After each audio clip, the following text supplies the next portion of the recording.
فرمایا کہ اس کے حضور استغفار کرو، وہ آسمان سے بارشیں نازل کرے گا، تمہیں بیٹے بھی دے گا، تمہیں مال بھی دے گا، لہلہاتے باغ بھی ہوں گے، چلتی نہریں بھی ہوں گی، معیشت کا پہیہ چل جائے گا اگر تم اللہ سے ڈرنے والے بن جاؤ گے۔ تو آج ہم کہتے ہیں یہ ہو فلاں ماہر اور فلاں شخص ہو تو پھر ہماری معیشت بہتر ہو سکتی ہے۔ اللہ نے کہا استغفار کرنا سیکھ لو، میں تمہارے لیے رحمتوں کے دروازے کھول دوں گا، رحمتوں کے در کشادہ کر دوں گا، پیچیدگیاں ختم ہو جائیں گی، مشکلیں آسان ہونے لگیں گی اگر تم اللہ سے ڈرنا سیکھ جو، اس کے حضور استغفار کرنا سیکھ جو۔ اور اگر تم ایسا نہیں کرو گے تو تمہارے اوپر نیچے سے عذاب نازل ہوگا۔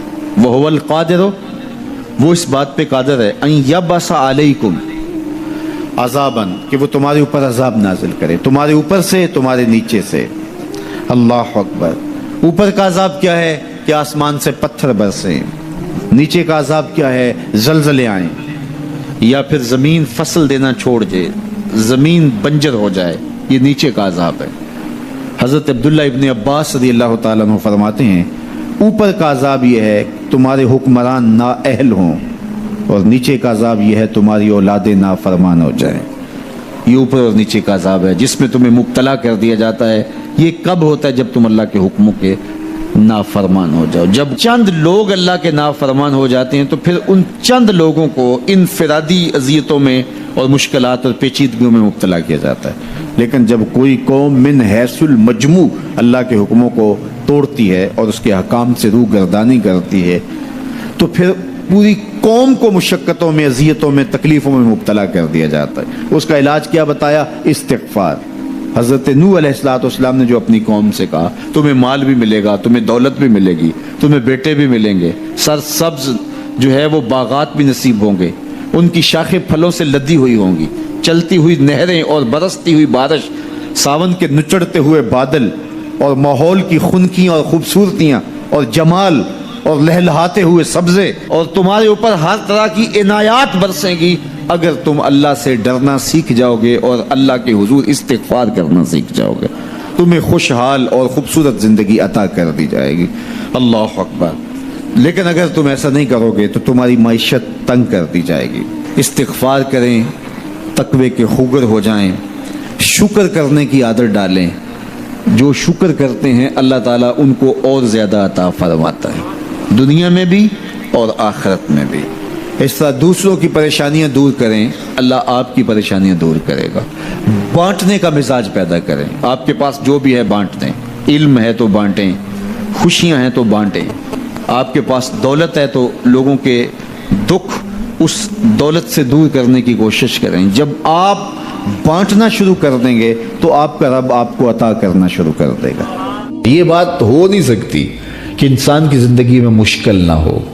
جب انسان کو پیدا کیا گیا تھا، اس کا خمیر گویا گیا تھا، تو 39 دن تک اس کے خمیر پر مٹی جو گوندی گئی تھی انسان بنانے کے لیے، اس پر 39 دن دکھوں کی بارش ہوئی تھی اور ایک دن خوشیوں کا می برسا تھا۔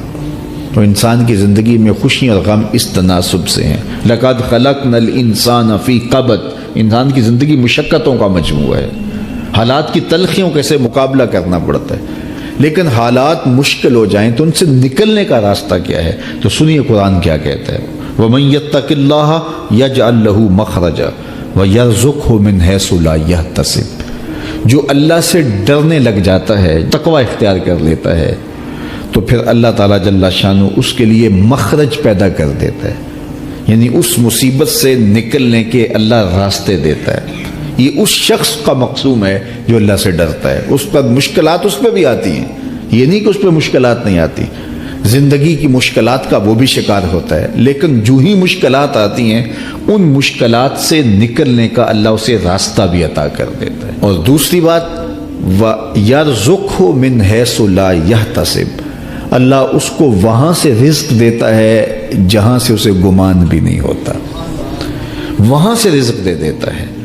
بندہ تو یہ کہتا نا کہ مجھے یہاں سے ملے گا، یہاں سے، ایک بندے کی منصوبہ بندی ہے، لیکن جو اللہ سے ڈرنے والا ہوگا اللہ اس کو وہاں سے رزق دے گا جہاں اسے گمان بھی نہیں ہوگا، خیال بھی نہیں ہوگا کہ یہ راستہ بھی حصول رزق کا ہو سکتا ہے۔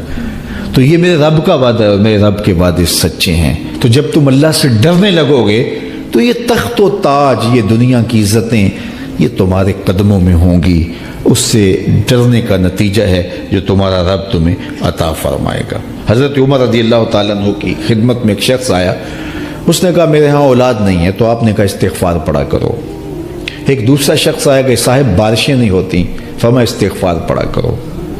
تیسرا شخص حاضر خدمت ہوا اور کہا کہ ہمارے ہاں قحط کا عالم ہے، فرمایا کہ استغفار پڑھا کرو۔ تو کوئی پاس بیٹھا تھا، اس کے اٹھ کے جانے کے بعد کہا کہ مختلف لوگ مختلف سوال لے کر آئے اور آپ نے ایک ہی جواب دیا کہ استغفار پڑھا کرو۔ تو کہا میں نے اپنی طرف سے تھوڑا دیا، یہ تو میرے رب کا فرمان ہے۔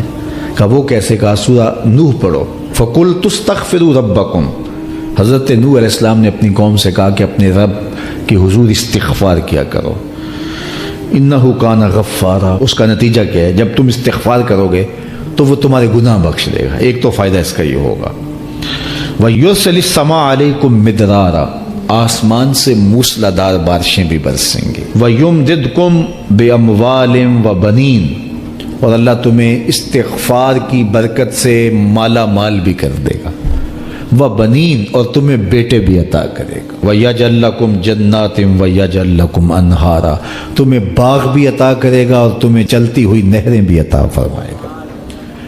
آج میں سمجھتا ہوں کہ پاکستانی قوم کو اجتماعی استغفار کی ضرورت ہے۔ آپ کے دریاؤں کا پانی سوکھ گیا، استغفار کریں گے اللہ تعالیٰ ان کو پانیوں سے مالا مال کر دے گا، بارشیں ہوں گی، قحط سالیاں دور ہوں گی، بے اولادوں کو استغفار سے اولاد نصیب ہوگی، اور معیشت کی بہتری جو ہے وہ استغفار کے ذریعے سے ہوتی ہے۔ تو یہ 5 چیزیں بیان فرمائیں، تو استغفار سے خوشحال زندگی کا تصور ابھرتا ہے۔